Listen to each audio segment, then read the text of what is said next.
Hey guys, welcome back to another episode of Behind the Punish. We have a very special guest, the one and only Fergus. You can say hi.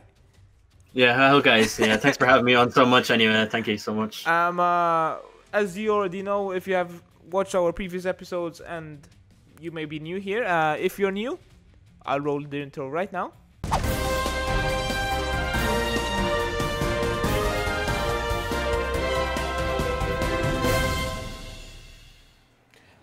Okay. Leave it to me. Harder just informed me that if you don't like the video or subscribe, he will corrupt your save file. It's pretty harsh, I know, but if you don't do it, that would be the outcome. So, come on, you have to. So, back to the intro. Now I'm going to ask the guest a multiple of questions, but here's the catch. This is going to be all done while fighting each other to make the overall experience a bit more exciting. Welcome back guys. So, first things first, I know you've been one of the most iconic icons in the LGBTIQ in Tekken. How does it feel to be like representing such a I wouldn't say culture, but like being an icon of that group? Well, I mean, obviously it doesn't affect their ability to play the game. That's it's like, more. I know. Yeah. Sorry. Yeah, no, you're right. No, obviously it doesn't affect their ability to play the game. Well, I could say it would help, like, you know, that some that would see me on the stage is like, oh, he's gay, and then, you know, like, oh, if he's doing all this, then maybe I can do something similar. Or, you know, like on Twitter, I share a lot of stories about myself in the past. I see. This is so difficult. But, yeah, I see the challenge now. But yeah, like I post a lot of stuff on Twitter about myself, my experience, and also, you know, I share stuff like news from other places on the topic. So hopefully, you know, like just have a platform. Yeah, to have a platform to speak to such an audience, like, because before you in Tekken, I didn't know anyone who was like openly open from the LGBTIQ side, you know. Yeah. But to like, how does it feel when people do it? No. I'm yeah, right. It's difficult, man. Trying to speak and play at the same time and asking questions. It's hard, right? It's hard, right? But I think I know what you're trying to ask, though. But yeah, like basically, like I said, you know, people, they want someone to look up to, right? They want someone in a higher position, maybe, or It is difficult, yeah. It is very difficult, yeah. Or you know, this is someone to like relate to. Like, relate to, yeah. That's the main thing. Like, people would want someone to relate to, and in any case, even for example, if you're like, for example, as I mentioned, I'm from Malta. If you haven't know, it's basically if you see a guy who's on top and has the same values as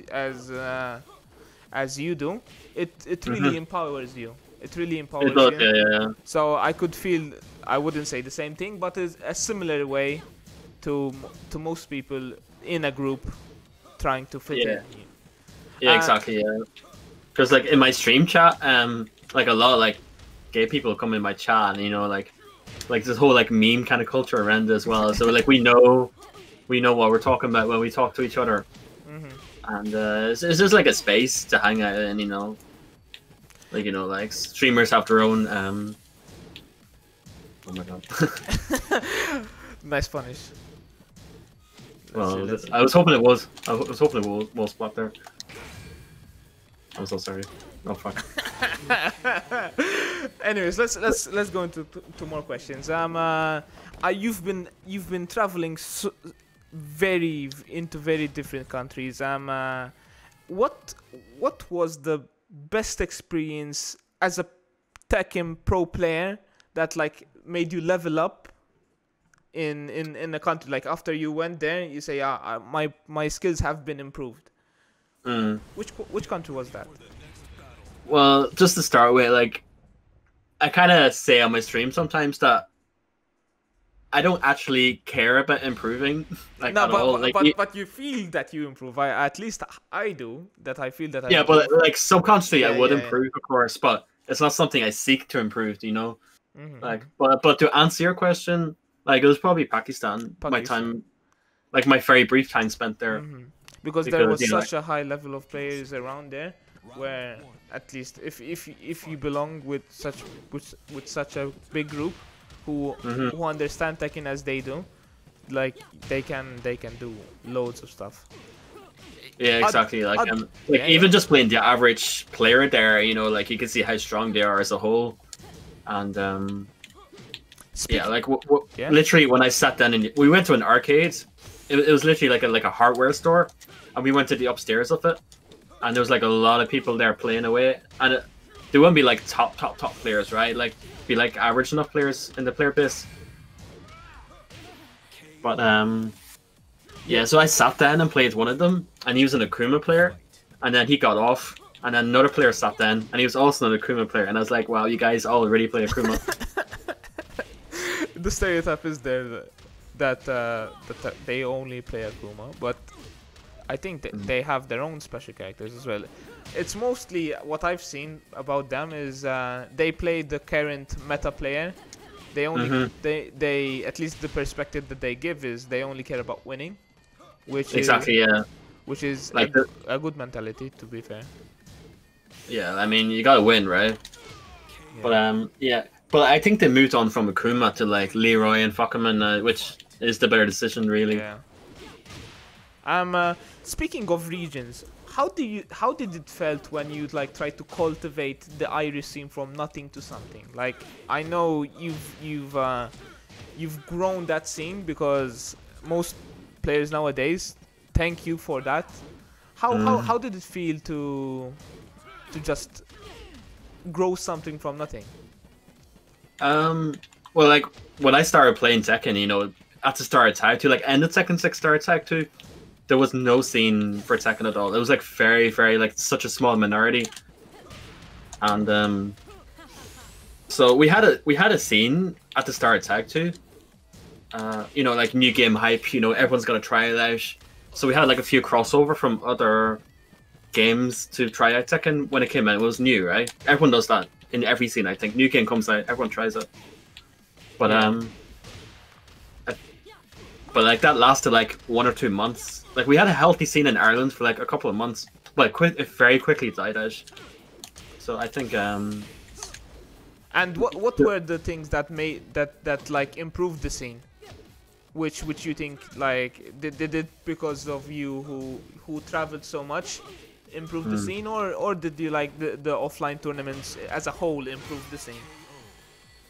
I think it's just the fact that we met up so often, and that it's important for a scene to have a lot of players in it, because if you have this was the case in Tag 2.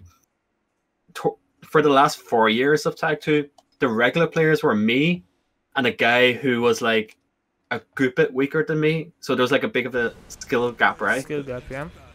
So we weren't really learning off each other. But when Tekken 7 came about, it was still the case for most of Season 1, where the community was still quite small. But I think, as well as the game itself and the community overall... Like, Season 2 was the peak of it being very, very shareable, for example. Yeah, so we got more people coming in because of Season 2, and like the Tekken Multi helped as well. Like maybe some people said, oh, they saw me on stage when Irish Flag didn't know that there were Irish Tekken players at all. So yeah, I think just having more people to play the game with, so you have more levels to bounce off to, instead of just, you know, bodying someone or being bodied by someone with no middle ground, right? Yeah. But just having like similar levels and have like rivalries, so that can help a scene grow a lot, I think. And you've went to the Tekken World 2 final. You've been there twice, I believe, right? Twice, yeah. How does it feel to have like Europe on your shoulder when you're there? Obviously, like I was the sole representative for my country. I'm one of the representatives for Europe. So it was a lot of pressure because Ireland doesn't really have it has like very few like notable players that would travel and like be noticed on a global stage, right? Or like on any stage really. Like we have a few Street Fighter players who traveled and they had success, but I would say I'm the most successful overall. Just purely like purely like publicity wise, purely publicity wise. So yeah, having that pressure to like kind of perform for my country, but also for Europe as well, it was rough. Like it was rough. It was kind of hard to deal with.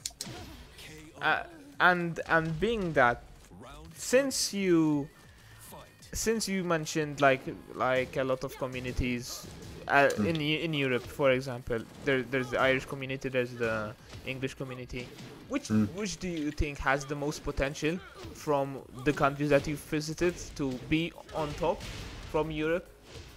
Or from Europe? Yeah. I mean UK for sure. I think because London in particular is very strong. Like you have some people, like people who started playing in Tekken 7 already having like really strong results. The two that comes to mind is K-Wiz and Chicken Maru. Like they're new, they started in Tekken 7, but because London, they have so many like venues, so many like resources to play in, like tournaments. They have Red Bull, they have East London Fighters, so they have a lot like a very competitive scene with lots of opportunities to play. To play, yeah. The more you play, definitely it's the more you improve when you play loads more than other people for sure. Yeah, and then London itself, the scene in London is just very strong with all sorts of levels and like a very big scene. So that's what I was saying earlier on. It's important to have lots of players at varying levels to bounce off. Yeah, if you only have, for example, the situation in Thailand, for example, there's Book, who was a very good player, but there, as a lot of people who interviewed him said, he says that he doesn't have a lot of competitors. They just cheer for him, which is very bad in a way of just improving in Tekken, because you have to go out of your country to improve rather than just staying home and playing someone else. So it's difficult to say who could be the most potential if you don't have any people playing. Exactly, yeah. Like in Ireland, it's mostly known as like we're not that like super crazy competitive. Like we're because this is such a small community. Like it's pretty close knit group of people, right? And yeah, we're just super close knit. Yeah, it is things like that which make communities tighter, because I believe, for example, I've seen you wherever you go, you've mentioned that if you don't have the community with you, that the performance is a bit more lacking. Like I've seen you saying, no, but Spanish. Because I'm like a very emotional player. Like if I tilt, I'm gonna lose, like straight up. Like if I'm like angry in game, I'm gonna lose. Like there's no doubt about it. Like I don't have good composure at all. So when I have the Irish people behind me, you know, cheer me on, and they know that I do tilt, and they're like kind of checking me, it's like, you know, just fucking win kind of thing, you know, just focus. So yeah, that really helps me. Like that really does help me. Because if I'm just most tournaments I'm usually on my own. Like especially during the Tekken World Tour, I'm usually traveling by myself. So oh, that's a lucky float, man. No! Oh, Eddie. Okay, fair enough. But yeah, usually like I'm traveling alone most of the time, like to the venue, playing. Well, I still have like a group of friends, of course, like Spike and these kind of people. But nation-wise, you know, like most time from Ireland is just me, so it can be a bit boring, like traveling to the airport by yourself. Yeah. Going on plane by yourself, traveling around by yourself till you get to the venue or whatever. Was that the main reason why you've taken a bit of a break from going to tournaments? I know COVID happened, but you haven't played a lot of online tournaments. No, because I hate online with a passion. like you can't play this game online straight up. Yeah. Like it's just not viable. Like yesterday, I've played the ESL tournament on PS4, and it was insanely bad, bro. It's insanely bad. Yeah, that looks like a disaster. I won't lie. Everyone I spoke to didn't have a good time. Like even the format. Well, I don't want to get carried away, but it wasn't a good time. But the thing is, if you've mentioned that you're going to take a step back from competing as a pro player and going into streaming, do you see yourself as a full-time streamer nowadays rather than just a Tekken player? Well, I mean, with COVID, it's not really an option. You know what I mean? It's like this is the best I can do. Like, because I was working last year up until September, but because of COVID cutbacks, you know, I was involved in that. So I was part of the people who got cut off. So I was like, I'm stuck at home. I can't really go edge. What can I do? I was streaming already anyway. I just might as well focus on that a bit more. But with regards to tournaments, like, I actually have never enjoyed tournaments. Like, I actually despise tournaments. Even when I was going in Tekken World Tour, I didn't enjoy any of it. Like, the only time I enjoyed it when it was over, pretty much. So what was the attraction of going to those tournaments, though? If you said you don't like the tournaments, what made you go abroad so much, other than being in a team? So obviously, like, meeting people. Like, I love traveling for food, for culture. You know, just the opportunity to travel around. But it's like also like a validation thing, where it's like, oh, you know, I can play this game. I can play this game to an okay level. Why wouldn't I do this? Especially with all the opportunities I've been given from the sponsors I had. You know, like free travel. I feel like it'd be kind of a waste if I don't, even if I don't like it. I see. So it's like, because of the skill that you've gained and the possibilities that you had, it's like a waste just not going for it. Basically, that's primarily what I've got on what you said. Yeah. So basically, yeah, it's pretty like, it's like eternal things, like validation things, like, oh, I do well, you know, I feel better about myself when I do well. But the thing is, like, I'm a very like emotional player, so like whether I do well or not, it can really like impact my mood for the week or for the weekend. So like if I do shit in the tournament, I'm gonna be really annoyed the whole weekend, and it's gonna like stay with me as well. If I do good, I'll be happy, of course, but it's only like very temporary. It's like a very short high. I see. Good setup. Bro, what is back 2-3, man? It's insane, man. That he didn't need it, but when they gave it's super dumb, man. It's super dumb. It's like a brain dead move which you can spam and have no repercussions, man. It's just, like, I don't think it's like OP or anything, but it's annoying. It's annoying. Like he has a duckable high, but it's safe mid. It doesn't really make sense. And the thing is, safe mid, and on counter it's a full combo. You can continue. So it's something that slipped through their heads. I don't know how, but the whole season there's a lot of moves which I don't agree on, but it's okay. Yeah, whatever. But I think a lot of people talk about balance. I'm like, guys, you need to stop talking about the balance of the game. We need to start talking about the netcode and the stability of the game. We have to tackle step by step before tackling the whole balance, because once this happened, when we're depending on netcode now because of COVID, and it's insane how many like people just depend on playing the game online nowadays. I mean, it's all we have, right? There's literally no tournaments happening. Like, maybe some places have locals happening, but like Australia at the moment are doing locals because they are allowed to at the moment. I know Alchemist. I'm so envious. Alchemist is hosting tournaments every Friday, which is very insane to me, because everyone's locked down here. So it's just seeing people like next to each other playing Tekken is something that I truly miss, and even just meeting people is the whole. That's why at least I attend tournaments. It's not about competing. It's not about getting better. It's primarily about just going there and having a good time.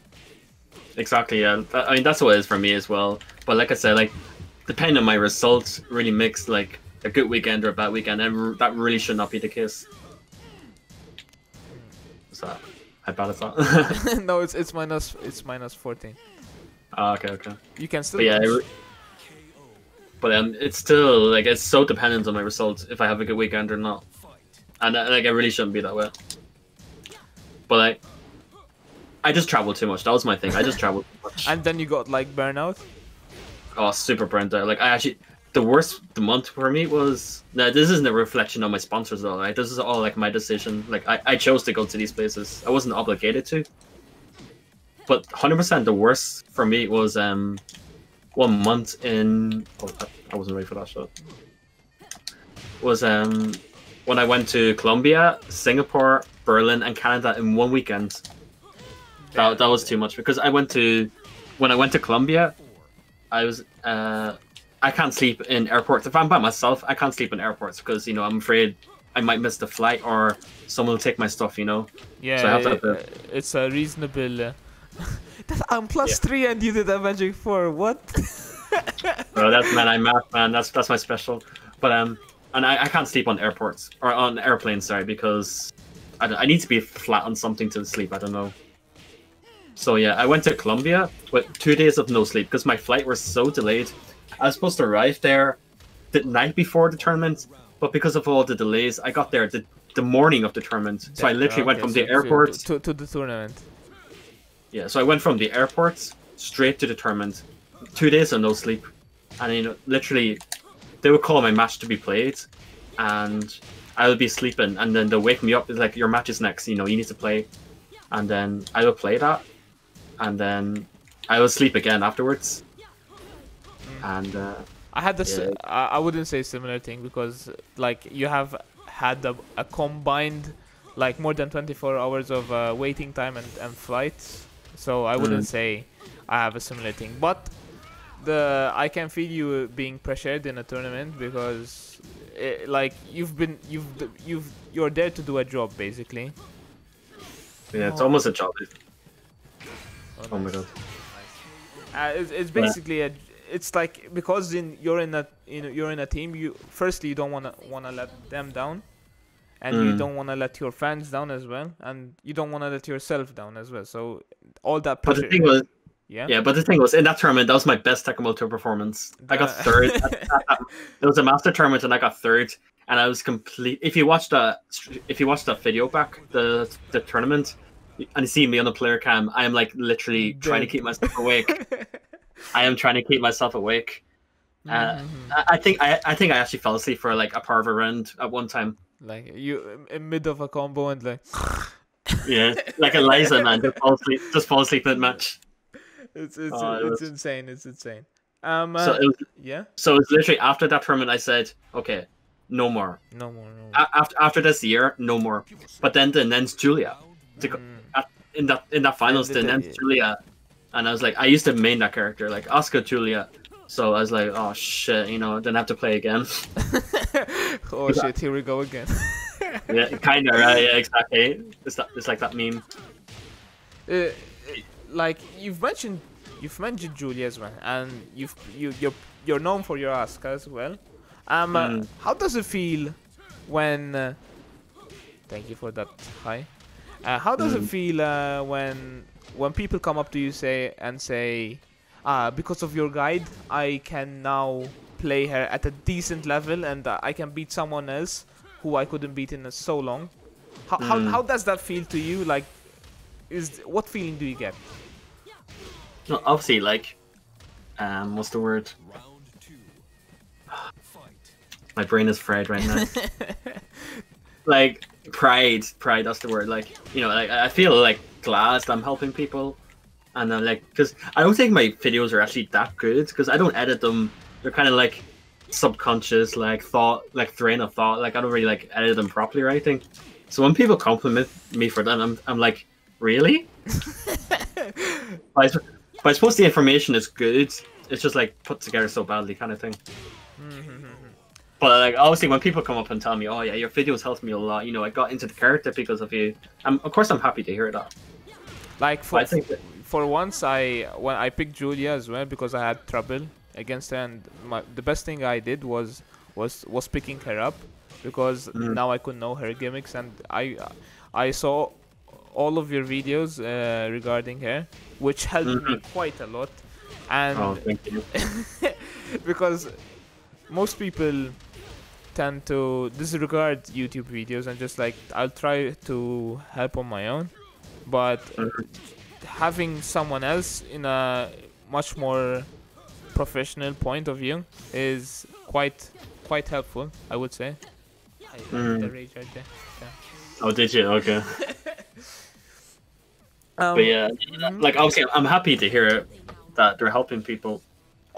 It is helpful because most people don't have that outlet. Like, I was starting Julia and I said, where should I start? Where should I start? And having that videos that could help, like, guide you in the right direction makes sense for not just a Tekken point of view, but even for like a career as a Tekken player, which guides you to become a better version of yourself while you play.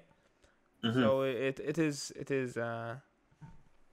good. Because I don't know if it's like being humble or just being really stupid, and it's probably the latter. That when people tell me to watch my guides, I'm like, what, really, you did? You know, like, I'm just so oblivious to a lot of things. We're coming up to the last question here. So you play a lot of female characters, and they're synonymous to crushing mostly mids. When was the like? Have you, not when was the like? When was the? I can't even speak. You're right, man. It's hard, man. It's hard. When did you ever feel guilty in crushing a mid? There, I said it. Finally. No, absolutely not. Like, all the shit that's in this game, no, absolutely not. Like trying to dash block an electric online. No, it's nearly impossible to trying to do. Yeah, so no, I don't care about crushing the mid. They deserve it. But even for example, I know in a tournament. Damn, I did it.